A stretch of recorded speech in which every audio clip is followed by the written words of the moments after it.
The broadcast is now starting. All attendees are in listen-only mode. Hi, everybody. Thank you for tuning in for this webinar from the National Association of EMS Educators and Dan Limmer of Limmer Education. If you've never used the GoToWebinar software, I just want to inform you that you have the option to either listen through your computer audio, where you'll be able to follow along visually with the presentation, or you can also call in and listen to the audio through your phone. If you have questions along the way, please feel free to submit them in the question box. And we also have three handouts that you can download to assist you throughout the presentation. I want to let everyone know that we have been approved to offer 1 hour of CAPC-approved CEUs for attending this webinar. You'll get a follow-up email after the webinar concludes with full instructions and links as to where you can go to register separately with the National Association of EMS Educators so that you can receive that certificate. If you have any questions about CEUs or how you can get your CEUs for this webinar, please feel free to reach out to me, nate.reese@nemsi.org. As I mentioned before, our presenter today is Dan Limmer. Dan has been involved in EMS and law enforcement for over 40 years, and he teaches EMT and AEMT at Galveston College in Galveston, Texas, and is an EMS instructor and coordinator in Maine. Dan's the author of several textbooks and develops smartphone and web-based apps for emergency service fields through his company, Limmer Education. Dan, thank you for joining us today. I'm really looking forward to this presentation. Thank you very much. Thanks. All right, here we go. I'd like to thank everyone for being here. As Nate said, I'm Dan Limmer, and this presentation, you always try and come up with good titles, highs and lows of technology. Obviously, Limmer Education offers technology, but also content and ways to teach. We've all been put into a space where we have had to do things we never imagined that we would do in ways we never imagined that we would do them. Yet, as we do these things, we find out more and more about ourselves and our programs and our students and our methods. And I think what we're doing is kind of a very long-lasting relationship, a long-lasting effect on do we do our job. So, before we begin, obviously, thanks to NEMSI for this opportunity. I get to talk with a lot of my colleagues in the world of personal distancing. Even if I only see your names on the screen, I think it's just really great to be able to connect. So we're very grateful for the opportunity to be here. On the GoToWebinar control panel on the screen, there is a questions section. You can send questions, hellos, harassments, anything that you really feel you need to do in that section, and we'll answer those throughout. I'll try and glance at those as we go. We also have some handouts at the bottom of your GoToWebinar control panel. We have a few handouts for you. Some of these relate to the presentation. Others give you some of the Limmer products that we can help you with. So I think Nate, messaged me. I guess the good thing about forming a company is you can call yourself anything you want. I'm the Chief Knowledge Officer for Limmer Education. I won't go through a lot more, but a lot of the things I'm going to talk about today come from my experience at Galveston College. I'm coming to you right now from the Galveston area of East Texas, although we do spend a lot of time in Maine as well. We happened to come down to the Texas Educator Conference, just kind of fell in love with the area and have an eventual plan to move down here. I walked into Galveston College at about the time there was a need. Not only did things suddenly go online, but the educator that was doing the current classes was called away. So in about 5 days, I was charged with putting an EMT and an AEMT class online. So I'm going to share some of those. It's a great little college, by the way. And I'm going to share some of the experiences that I have with you here. Now, when I share these, I want to be really, really clear that I am not saying that these are the only things that can be done, and I certainly don't want to preach to the choir. We've all risen to the occasion in one way or another. There's things we do different and things we probably said, wow, I want to do more of this. Well, I want to share both of those things with you and some of the experiences that I've had with this as we go. So just to get all those preambles out of the way, let's start talking about where we were before the pandemic. You know, we had a couple of different models we pretty much used, right? We had our students had some homework, and then we did, you know, some classes did lectures and labs. We put people out to clinicals, and we graduated our students. As a matter of fact, we graduated our students largely on time, unless they procrastinated, something EMS students are very adept at doing. And we've evolved really to, I think a lot of us, I could probably even say most of us use some sort of flipped classes, right? I think the homework takes a little bit more prominence in that. So the flipped class, less lecture and more application, but we still do skills and clinicals. And I really think that that second model that we've gotten into probably helped prepare us a little bit for what we are going through now, because if we were stuck and, you know, only going through slides and doing that, I think we would be in a much bigger jam than we are. So the evolution that we've kind of gone through educationally has probably helped us. Yet in both of these models, the two current models that were used before the pandemic, things were still largely educator driven.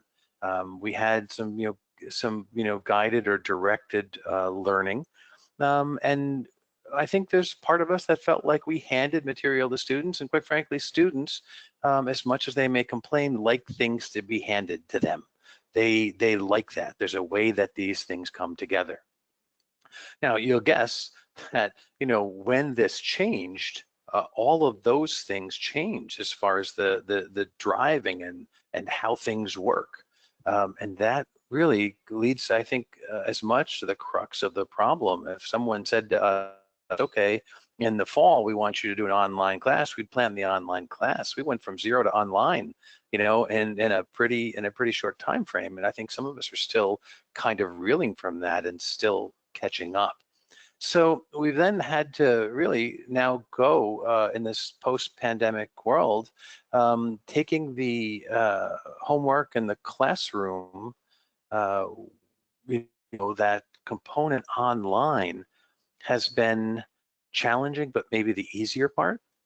Now, the skills labs and the clinicals that you see there, this is where we've tried to, you know, bring in some technology and things. And my high tech, low tech reference in the title of this is that I find a lot of power in low tech and some of the tools that are out there. One of the things I'm not going to talk about today are things like simulation. There was a separate webinar yesterday on that. I'd recommend you listen to it. I haven't yet, but I've heard that it was really outstanding, and there's really a lot more than can be done in an hour here. So I'm going to stick to online, you know, low, medium tech, and realize there's a lot of stuff out there that can be used to do these things. But the effectiveness and the technology are not as intertwined as we think they are. That when we look at, we have to have high tech, have to have high fidelity, many of which those systems are very good. We assume that we have to have those things for the experiences that we want. My assertion would be, is that creativity in the online environment, in the way that we present things and ask our students to do things, also has a significant part to play and the way we develop their thinking. Because no, our students probably don't have, you know, big splints at home and don't have a lot of equipment, you know, and I reference EMT classes a lot. It's the biggest group we have, but when you get into AEMT and paramedics, they don't have, you know, IV arms and angios and medications and things they can practice with. I mean, we have some dilemmas there. But those skills still depend on the thinking ability to know when and how to use them. And it's been my quest since, well, I'm in week 13 now. I started in week number 9, and my fourth or fifth week online found that my students are actually getting as good or better results on their FISDAP exams online than they did before in class. They took an airway exam in the traditional mode, and quite frankly, it was so-so. Then we did cardiology and resuscitation, and we saw some improvements. Just did medical. I think it's one of the more challenging exams, and I'm seeing students improve. And that doesn't come from memorization of things, and it doesn't necessarily come from skills. Although if we get people in skills, we can, get their mind to integrate a little bit more. It's the ability to learn and think and apply, and that's where I think the power is in some of these things we do. So I'm going to take some of my experience. Every once in a while, I'll tweet. I'm not a fanatical tweeter, but I did very early in this process tweeted this. There's two phases when switching from a traditional classroom to online learning: getting students to learn in the distance classroom and getting students to believe in the new classroom. And the more I get into this, believing seems to be a bigger challenge. And when you have a class, now I haven't even met this class. If I knew them, I would know more about the students that I had, but I kind of came in cold. They just, all of a sudden you go to spring break, you come back, you got a new teacher, and by the way, we're not going to school anymore. And, so it's a big thing. What did I really think I needed to do? I'm one of those guys, I believe in the affective domain. I think, that feelings are important. And one of my early messages was, this is not second best. This is not a second choice. There are reliable, good online EMT and AEMT and paramedic classes out there that what I'm going to do with you in this class, so we're going to do it together, is make you great EMTs and AEMTs. It's my personal mission, and it's the mission of Galveston College to do that. And that's what we're going to do. That we have to set the stage. We have to go out there and send that message, or else it's not going to work. If students don't, it just is absolutely not going to work. Now, you do a presentation. Last night, I actually woke up out of a sound sleep, 3, 4 o'clock in the morning, and these 4 C's came out, because I've been thinking a lot about this presentation. I mean, you don't think these presentations are done weeks in advance. You guys are educators, you know how it's done. I once told EMS World that I would do a different kind of presentation for them. I'd do 75 things in 75 minutes. It had never been done before. And Nancy Perry, a wonderful person, said, Stan, can you really do that? I said, sure. So the night before in the hotel in Las Vegas, I'm on number 45. Okay, so this is, how things really work here. Content. Right? We need to have content that allows students not only to learn, but to think and to apply. This can be done in the online environment. I'm not going to compare and contrast everything, but if you're in a classroom and you ask some questions and people respond, that's how we judge what they do. We need content for the online environment that's going to do this. I'm going to show you some of that stuff here. Now we talk about course. I'm talking about being on course or having a charted course. Right? And that's one of the things when we're thrown online suddenly, it's hard to look ahead for that charted course. But we need content and we need a course. We need a plan ultimately. And the other thing is we need to either obtain or maintain connection with our students. Right? I was in Maine Thursday morning at 6 a.m. Last week, and my wife, I, daughter, dog, and cat drove 30 hours straight to Texas.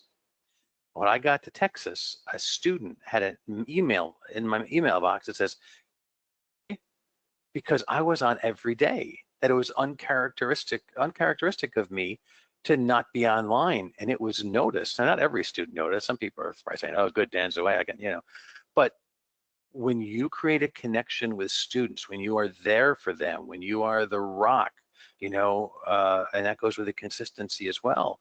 These things are really important to do, right? I did online class some time ago, and you have to admit your mistakes. I told you I would. I was in a physical classroom and beaming to another, and there was a guy who was a very close friend.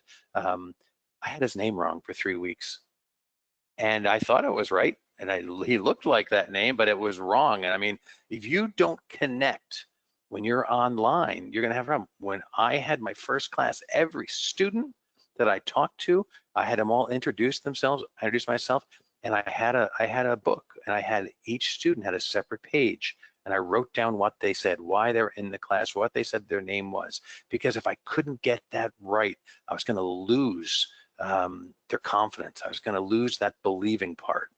Okay? And then we have to be consistent. A lot of us here are EMS people. which means that our attention span, squirrel, right, is sometimes a little bit like our students. I fall into that category anyways. And it's really, we have to struggle for the consistency and for other things that we're there every week, and that if we say we're going to do something, we do it. That these are basic housekeeping things, but I think they're really worth noting as far as success of an online course. And the things that I think we've all learned over this time is that we have to learn how to work smarter and not harder as we do this material. A lot of times you have tenured faculty at universities, they don't want to do online classes. It's more work. Some of these things you have to, teach. It seems like you have a class of 20 times. And if you have a physical class, you go in, you do it. You can grade some papers and talk to students and have exams, but it just seems like it's more work online. And when it happens fast, we've got to work smarter. We have to believe. I think it's very important to believe that we have to do that so our students will. But then again, never let them see you sweat. Your message has got to be, this is going to be awesome. This is, if you say, I've never done an online class before, and I don't have a lot of time, but I got to get you through to May somehow, they're not going to be sitting around saying, holy cow, I can't wait for class, right? Plan on more time than you thought it would take. But the light at the end of the tunnel, the good light at the end of the tunnel is that what you do and what you have done to get this happen is going to be used again and again. Right now, I was just reading an article in the Boston Globe while I was to start, and how there are some major institutions that have already called off fall classes. Summer is totally online. Some have called off fall, but are really holding off. We're still waiting to see what people are going to do. There's a Massachusetts article, what's the Harvard and the MITs, going to do, and they don't know what fall is going to be like, and we don't know what fall is going to be like, right? There's really three alternatives. One is we do our summer online, and then magically at the end of August, first part of September, everybody can come into class and be happy, and it's going to go back to normal, and everybody's going to take the NREMT in December. But I don't think any of us believe that, right? I think there's really probably two or maybe 2.5 other scenarios. One is that we say we're going online again because we've had a flare up in the number of infections, or we get part of the way through the semester and then we get the message that says now we have to go online again. So what you're doing is going to help you in the future. And I really think that what we're doing now is not just going to help you in the future. I think it is the future. And I think that we will learn to do this more. And we haven't looked at the eventualities about what's going to happen to numbers or people that don't want to do clinicals because it's not safe, and how this is going to extend our courses and do other things. The concept of not being able to come in January and test in May for these EMT classes and AEMT classes is unheard of in our lifetimes, for EMS. So I think there's things that here, but I wanted to just take some of my experiences here. And I said I'm not going to talk a ton about technology, but there are things that I'm trying, and I figured I would just throw one of those in here right now. That I've started to use Flipgrid, and I'm having EMTs do assessment videos at home.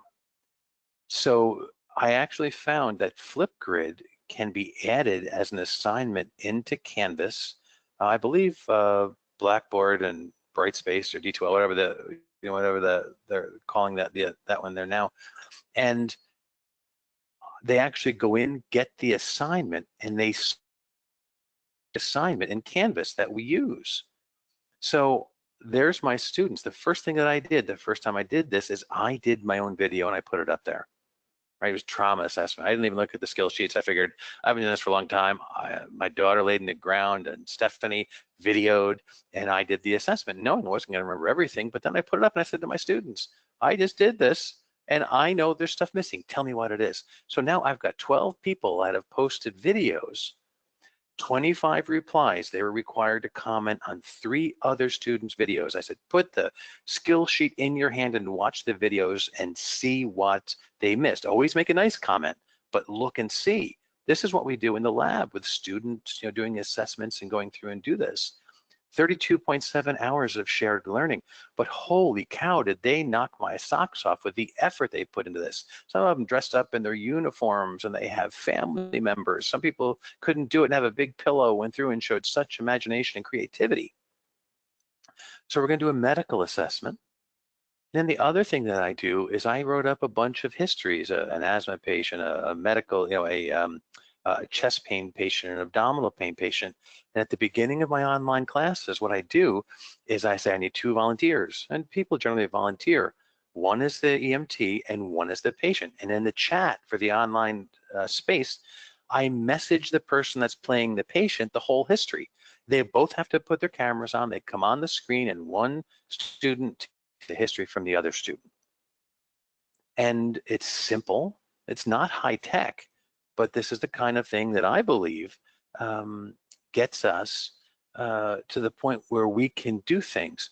Now, interestingly, I'm a little bit out there, right? And those of you here that know probably are snickering a little bit because I'm a little bit of a risk taker. I'm kind of creative and I like to do this stuff. But here's the thing. When I go out and teach at educator conferences, I'll throw a Kahoot up. There's another thing that's great in class, right? Simple technology. And I put Kahoots up for educators and I say, what's the biggest hindrance for you to do more dynamic classrooms, to do the flipped classroom? And I say, is it time, money, student buy-in, organizational buy-in, or creativity? And almost universally, it's creativity and time that keeps us from doing these things.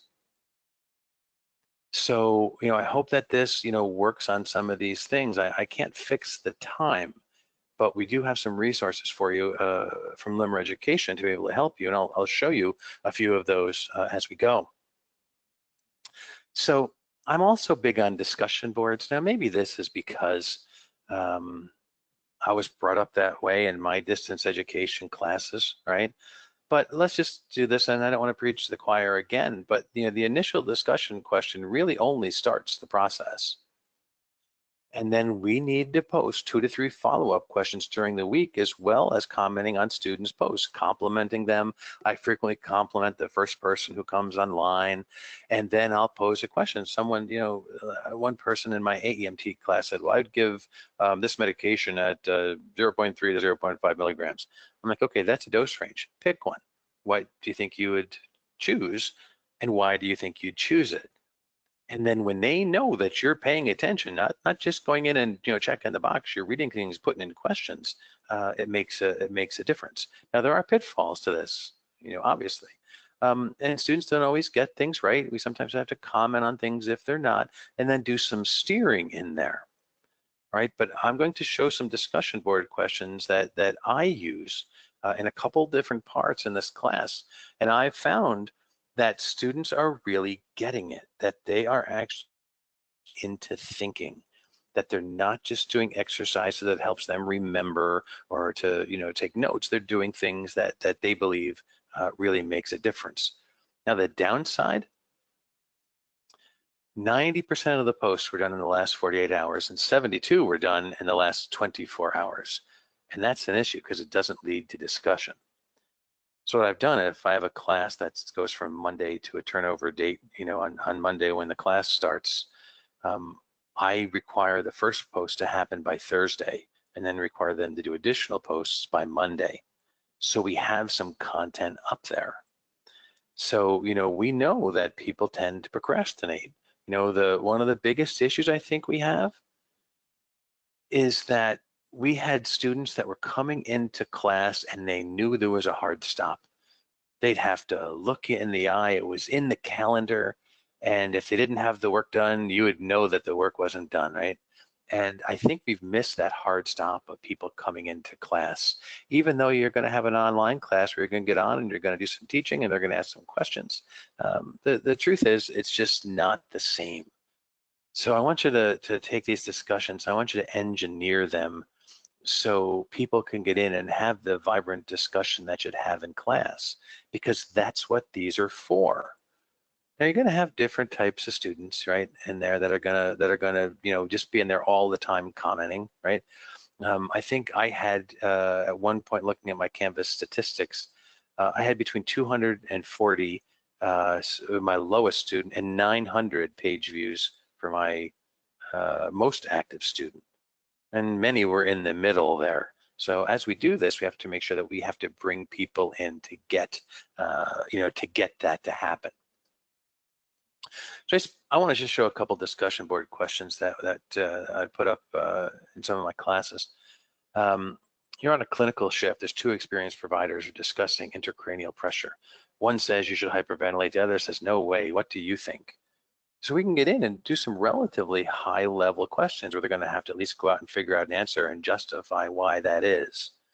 And I use this, you have to solve the dilemma between two experienced providers. My program director, Brian Ayers, and I talk about this as a way to get people to get a little bit deeper into a discussion. And I think that students can't answer this without making it a little bit more detail, right? So and there are a lot of issues. Greg, I mean, first of all, we have herniation, now we have end tidal CO2. Obviously there's a lot of parameters that we're going to go with here. But students need to know that. And this can be an EMT or an AEMT really, or a paramedic question. But I try not to do a ton of recall stuff. When I'm doing recall stuff, I've got a thing called note taking. I'll show you in a little bit. But another one, just to go more into the application level, for each of the following patients, decide whether you'll administer oxygen. If you do, specify the device and liter flow you will use. And these people really freak out about that. Now, when you talk about experienced providers, when our students come back with some of the, I'm doing air quotes here, tips they've learned from experienced people, they come back and say, well, they told me everybody gets oxygen, or they told me this. And like, oh man. So look at the example. This is the patient that you're going to get, a 19-year-old male. He broke his arm in a lacrosse match. He's in pain, but he's conscious and alert. So what's the question? Do we think he's hypoxic? That's really the question. But I've got this patient, a stroke patient. I put up like 5 patients. What I do is I always check the student must post before seeing the work of others. And they can, of course, comment on other things. And then they're going to find that not everybody said the same thing for each one. And the beauty of this is that I can go back in and say, well, I see a lot of different opinions for this. Is this something that's just clinical opinion and all 3 people could be right? Or do we need to narrow this down a little bit more? And boy, that's pretty powerful. And that's exactly what we would do in class. When it comes right down to it, it's what we would do to get people to think clinically and to be able to hear the thoughts and opinions of others. Now, I've been making review guides for my students. They kind of feel like they're walking the tightrope. There's no safety net there. The EMTs are heading for their FISDAP exams, their cardiology, and they didn't feel like they totally had it. They didn't feel like they totally did it. They got creamed on the first FISDAP test. They were kind of nervous. So I made up a study sheet. And the study sheet didn't give them the answers. It gave them things to fill in. They had to go out and do the work to do this, right? And there's been something that I've done really for quite some time. One of the reasons we always are hesitant about the flipped classroom is that we say, well, our students aren't reading or do the assignments outside of class. Well, how will I be able to do it? Well, my answer to that is do it. They're going to have to catch up or get lost, right? Or be lost. It's just the way it is. We can't hold back because of the people who won't do what they're supposed to do. We lead and do the things that we are, supposed to do in this. So when I found out my students in a paramedic class I did a few years back weren't really getting out of their reading what I wanted them to read, I did this thing. I called it facilitated note taking. And well, this is what it says. What if you gave students an assignment that really just gave them a form to take notes from, right? So I took the things I wanted them to know. I'd say, okay, define the following 10 things, and then describe capillary venous arterial bleeding, and then talk about narrowed pulse. This is as you say for shock. And they had to fill in all these things. And they came back in, they'd ask me questions, or they actually emailed me and asked me questions. And I said, you're really doing this. This assignment, so you can put a grade on it, you can call it a quiz grade, you can do, whatever you want. And I found that they came in and they had to get in the book to finish these assignments. But then what I did is I took the general flow of that facilitated note-taking sheet and I did my lecture. I don't use slides. I pretty much write on the board. I've got a legal pad which has got the notes of things I want to cover, and I write them on the board. Well, I realized that I had these notes. So from the notes, I made the note-taking sheet, and I just gave people, now think about this. I give this to people now. Think about this online. What if every week you gave your students an assignment to complete, you tell them it's an assignment. You don't have to tell them you're helping them take notes, right? But what's one of the things that we struggle to do is we struggle to figure out if our students are getting what they need to get from the online material. So let's help them do that. Let's give them ultimately, sometimes it's 4 or 5 pages, for a week's worth of reading and work, and they have to go through and fill out all these things. And then what do they study from? They study from that. And we have in the handouts in the lower part of your GoToWebinar control panel that you see there, we have some of these things there for you to take a look at. So I don't know. I find, maybe it's my approach, maybe it's not, but I find that simple is sometimes the most powerful. It's a really big thing. Yeah, I'd be happy to share. Hi, Kathleen, it's good to see you. I'd be happy to share this presentation. We can talk to Nemzi about getting that out, and you'll get an email with this recording from it tomorrow. I have one other question here from Carmen. Yeah, we use Canvas at Galveston College, and I've used that at other places as well. I think once you get out of the proprietary systems now, we talked a little bit about my background. I write for Brady, for Pearson. I know people don't always know authors, but they know colors. My EMT book is the yellow EMT book, Emergency Care, and they have the My Brady lab that goes with that. Well, the My Brady lab can be imported into Canvas or Blackboard or Moodle or D2L, and you can give assignments from there as part of that. You can use the My Brady lab as a learning management system and add things in there and do tests and things. But I do agree that to make things this robust, many times you do need to go outside to do that. Now, if you are at a college or university, you probably have something that Blackboard and the other things. Otherwise, it might get a little bit expensive. So yeah, it is challenging to do that with the instructor things. And I would say that if you're doing distance, that you may have to have people submit things, via email and do that, and then do your chats and discussions, maybe live online. I think that they're getting better as they go. JBL, I think, is working on coming out with a new version next year, and I think we'll see things get better. And we'll talk a little bit more about some of those things as we go. All right. So again, in the simple category, okay, match the presentation from the list of conditions below. So we have a 16-year-old kid, her inhaler isn't working. 76-year-old guy awoke from sleep at 3 a.m. unable to catch his breath. 76-year-old man who says his phlegm turned dark. He's on home oxygen. And a 54-year-old woman who has had a productive cough for 3 days. All right, and you have to match these. All right, and I say, well, this is a matching exercise. So it's actually more than a matching exercise, because most people are going to get the asthma one. That's pretty easy at the top, and most will get the pulmonary edema. Now that's the classic presentation, right? You wake up in the middle of the night, feet dangling over the bed, tripod position, got some fluid going on, right? But then we get to the last two, phlegm turned dark. People that go too quick, they say, oh, that's pneumonia, right?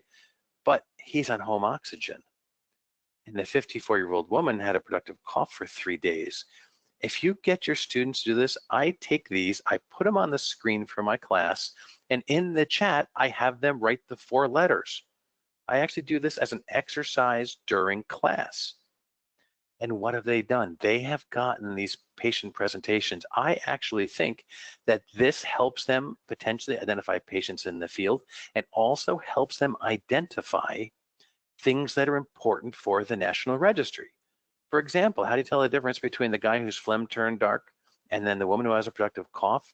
Which one's COPD, which one's pneumonia? Because he's at home oxygen. He's got one of those 100-foot cannulas tubings that run through the house, and he's the COPDer. And if you see that at home oxygen, you make that link. You make the link from 3 a.m. unable to catch the breath, that the 16-year-old probably doesn't have COPD or pulmonary edema, right? And that the productive cough for 3 days is sudden versus gradual onset.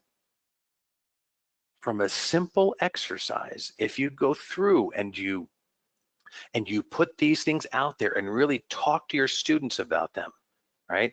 This is what it's about. Work smarter, not harder. It does not have to be huge. It does not have to be high tech for our students to make this. I've got one of these which students do for chest injuries. I've got another one for abdominal pain, and I continue to build these things when when I'm doing these online classes, I'm working hard trying to come up with the stuff for next week, this week, right? Because I didn't have all of it in the can, right?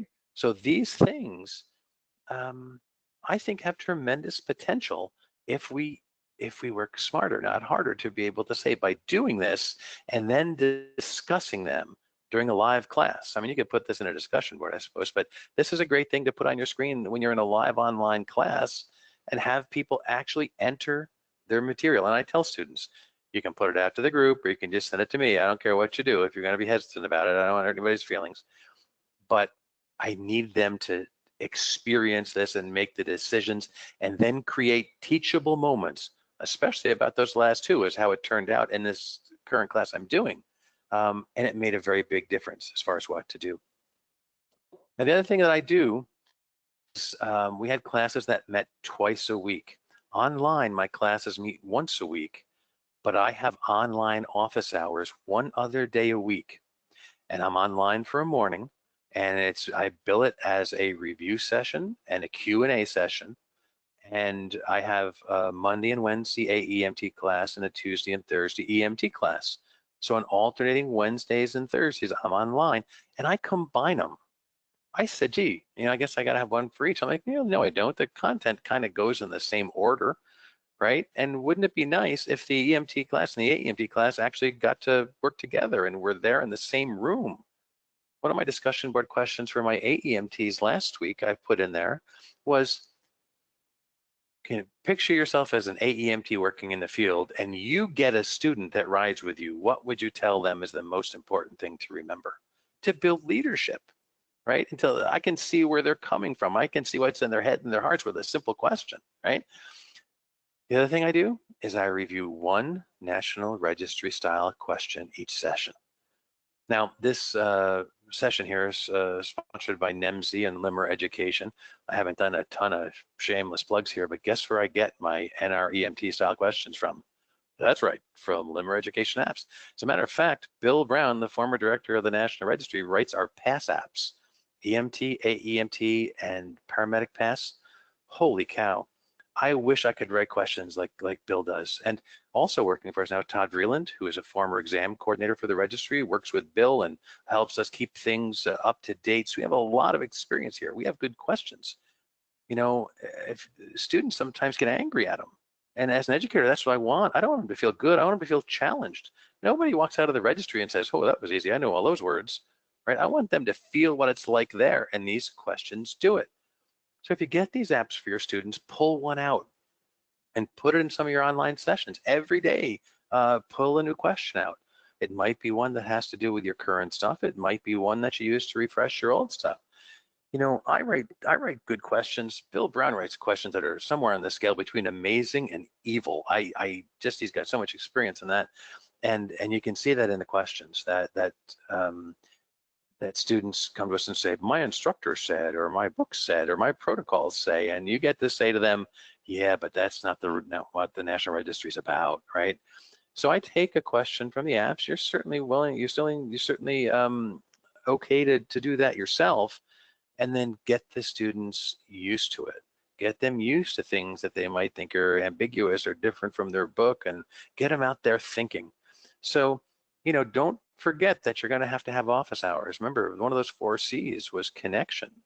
And, I get probably a third to half of the students come by any given office hours that I do.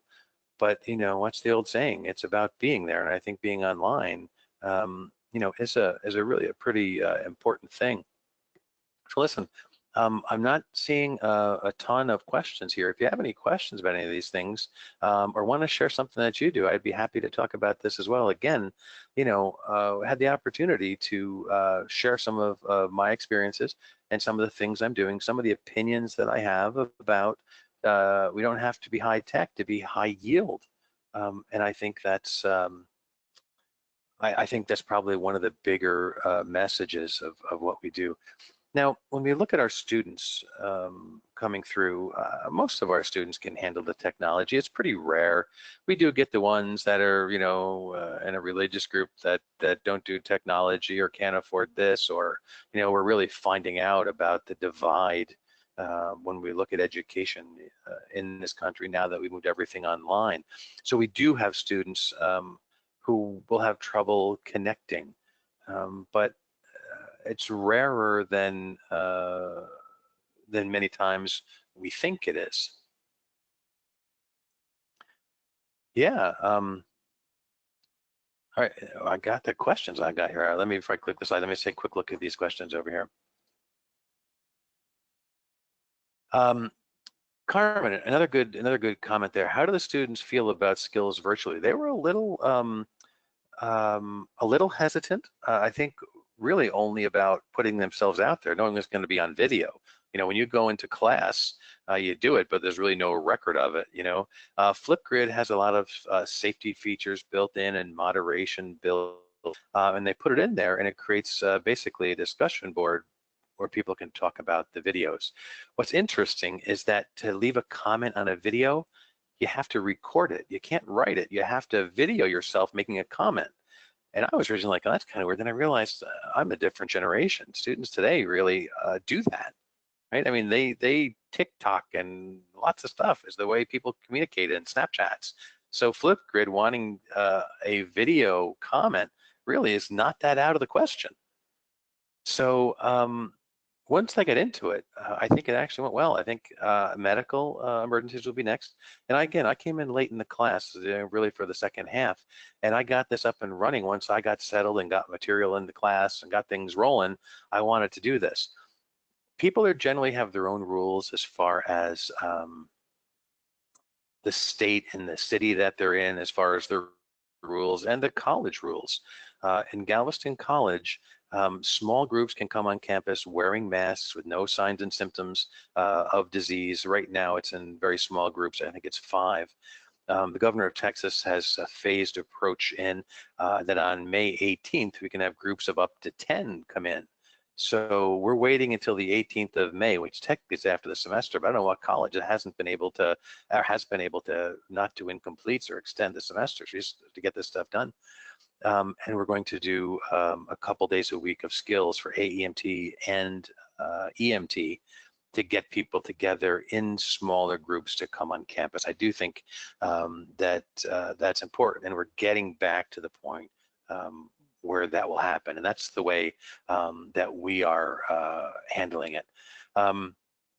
Jay, virtual office hours students can log in during set times. Yeah, yep, that's it. Wednesday or Thursday, 9:30 a.m. to 11, and I put it out, and it's a whole different go-to webinar thing, and people can just pop on, ask questions. It's not required, they can do that. But I also realize there's people that can have issues they want to talk about personally. And I think we've also changed some of our communication rules. Sometimes you try and keep a little bit of distance, a little church and state between my personal cell phone or my Facebook page or texting. But the fact is to be able to keep in touch, most of the people I know are saying, all right, here's my cell phone, if just text me if you want to talk, and we'll set up a time when we can talk, because you may need individual things.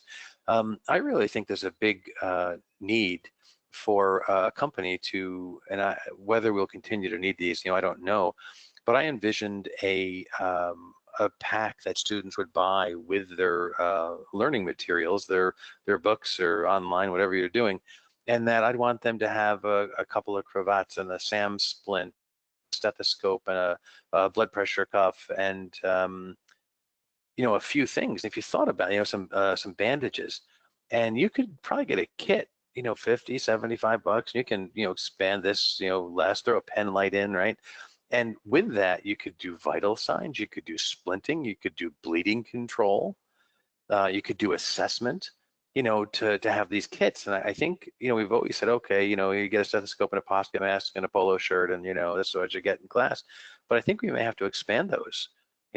On the webinar yesterday, I haven't been able to see the whole thing, but there's a talk about how, when people are found out of colleges, what did they do? They grabbed equipment. Chris Kern here in Texas grabbed a whole bunch of stuff from the college, disposables, and made these packs, and was going by like newspaper delivery, and was leaving them on people's doorsteps to keep personally spaced, but to give them the ability to do this. And I think we really have to think about summer and fall classes and say it's pretty realistic. We're gonna have to do this summer. So planning that makes a difference. Chris says verifying clinical skills by video works very well. And I agree. I think it certainly can work very well. I think some of it's mindset, and I think we keep talking about the new normal, and maybe we are here at the normal. Melissa, we have actually put together at a cost of about $80 for each student. Yeah, I wish there's a place you get your books and your kits and all your stuff from the same place. Would just be really sweet, to be able to do that. And I think about $80 is right. I mean, maybe you throw in, you could throw in a seat collar, you could throw in other stuff. I mean, when you're buying, if you can buy them in bulk, you probably could make a difference. And I think more and more we're going to do that, and the students are responsible for their own equipment. Chris, the camera never lies. All right, let me get back to my slides here. This is good. Thank you guys for participating. I'm very grateful. All right, I have this rule. I'm not sure if this is an official rule, but it certainly is a Dan's rule. And I've always said that 20% of the class is going to pass if I never show up. You got those students, they're sitting there, they know the answers. And many times they're very kind and they try not to look bored and stuff, but these are the ones that are going on to med school and they're going to be fine, right? And 20% are going to stray or fail no matter what you do. And in EMS, we fail some people, but they stray, they disappear for a week or two. And then we have to, hey, you coming back? Well, I had stuff going on in my life. You know how EMS classes are. It's only 60% that really need our help to pass the course, right? This changes when we get in. Now, tell me if this is just, there's other 20, 60, 20 rules out there, but really, I've come to believe this. I'm thrilled that people know more than I do, and they're going to pass. If I never showed up, they could do it. I give them some leeway, and they're going to be good. But there are people that need it. So we have the dilemma is that looking again, and you take that 20, 60, 20, but now we have to add another layer in here. Some will struggle with the online format. Some will benefit from the online format, right? Those people that were trying to, figure out how to struggle to get to work or to do things. I have students sometimes are at the fire department, slow fire departments, and they're able to make classes they couldn't because it's online.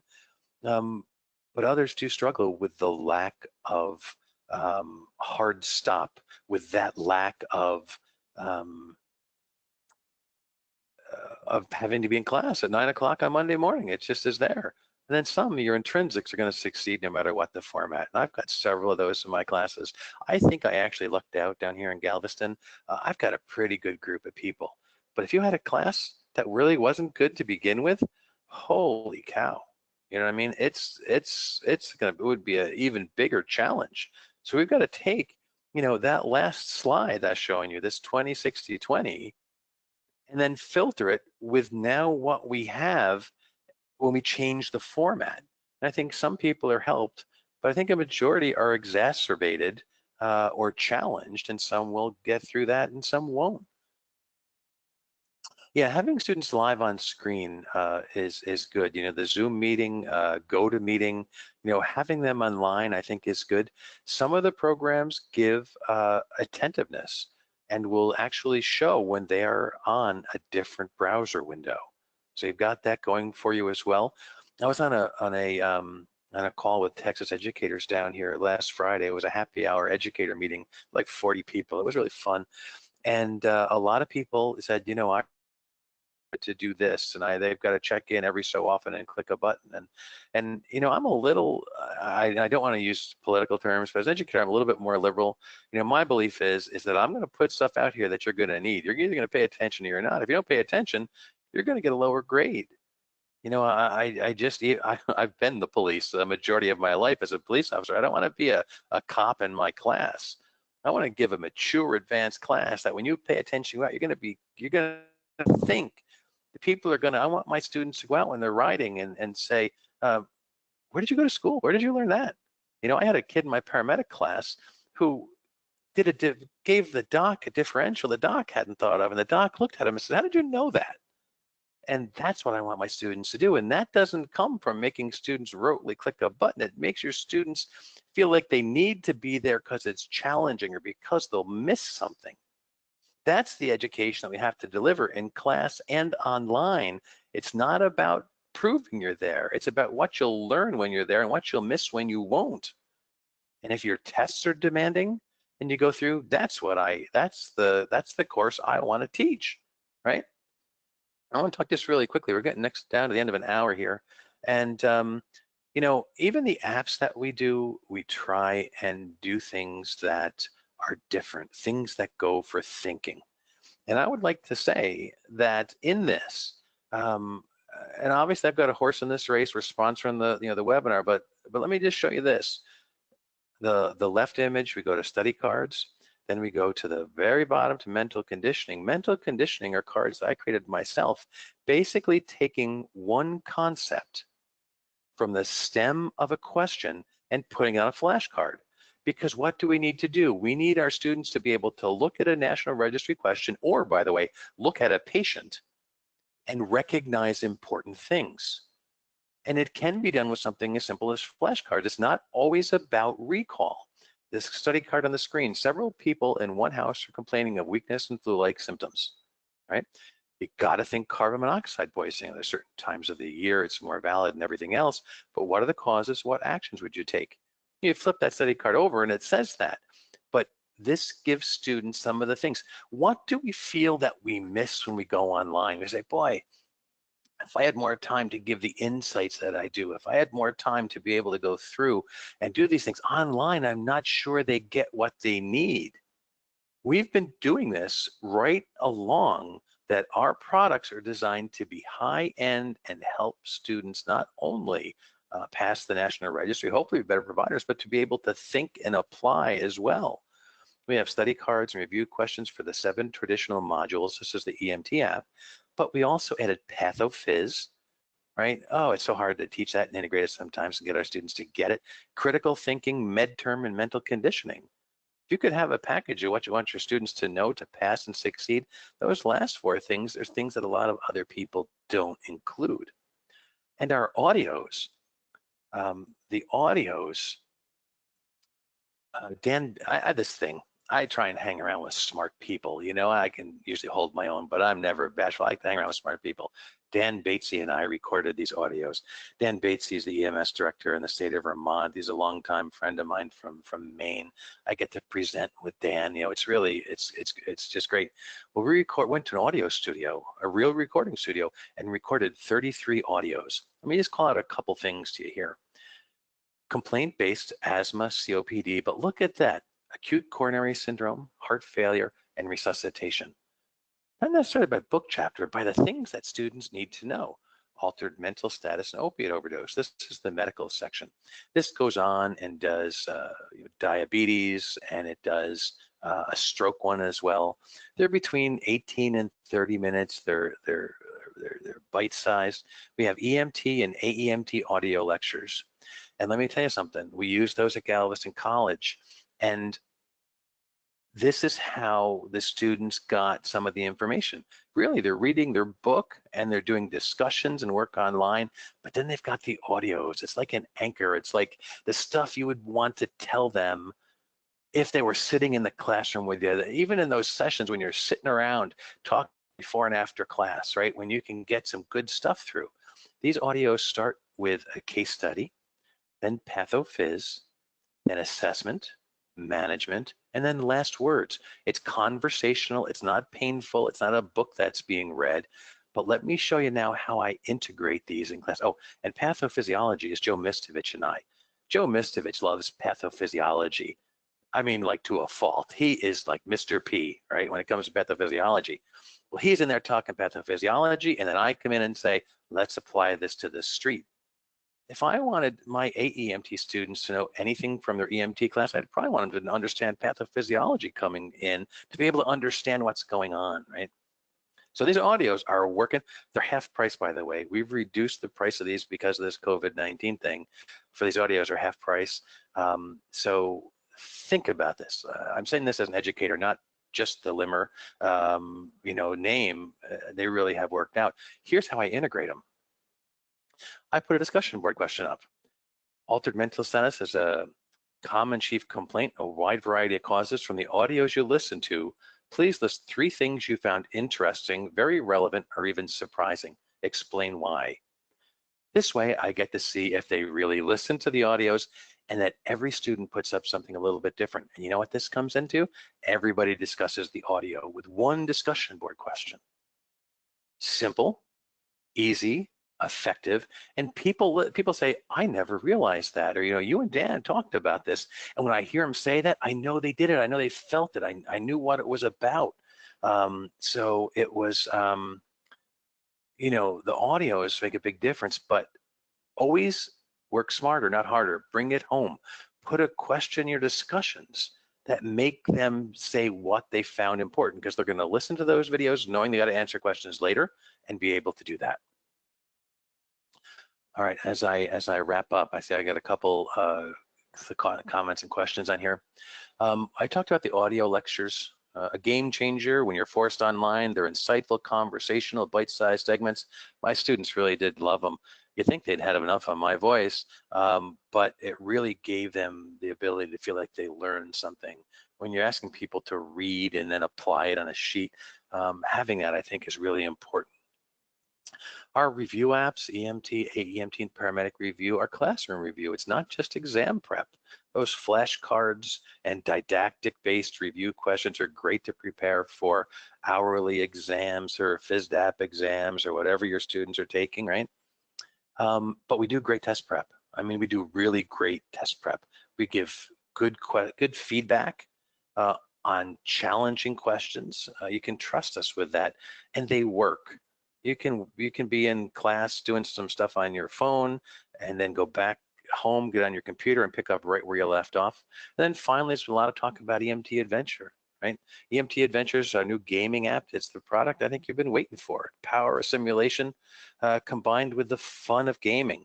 And there's no technology investment for you. You don't have to, buy a whole bunch of stuff. It's all on your student's device. But you get feedback on what the students do, and you'll hear more about that. And we want to be out in time for fall classes. All right, I've been going on for a long time here. This is how we get in touch. I know people have things to do. You've got to do it. All right, so we answered Michael's question. Oh, Ray Jennings, this is a great question. How do I feel about open book testing? I think open book testing is fair game. When you're in an online environment, you have to change the rules a little bit. My tests that I'm doing for my AEMT class are 50 question exams, your basic hourly exam on the modules, medical, trauma, operations, special populations. And what I do is I give them 2 tries. I lock down their browser and I time it at 50 minutes, 50 minutes. And I say, you can take it twice. I think if you were smart, you'd take it once without looking at your book, but then go back and look at your book and go for it, get the best grade you can.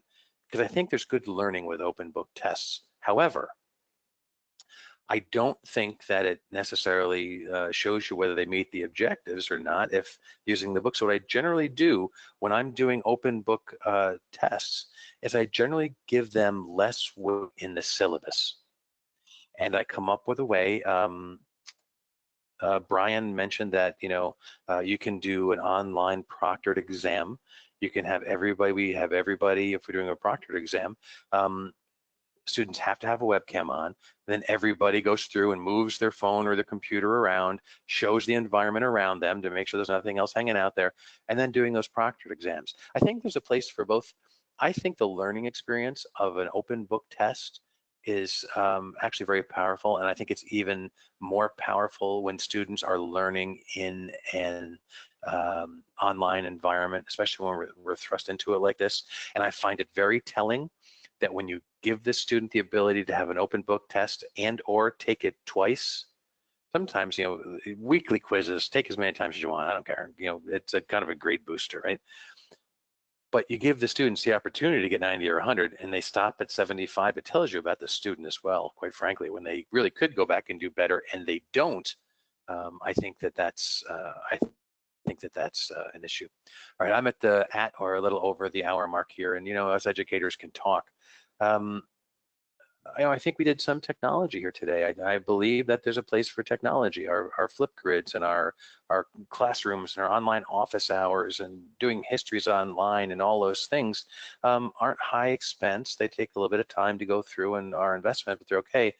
But I think my real point that I really learned from this, my personal learning experience, is that I learned the power of low tech. I learned the power of well thought out discussion questions, simple exercises that are phrased well, the ability to get people to identify what's important in that facilitated note taking.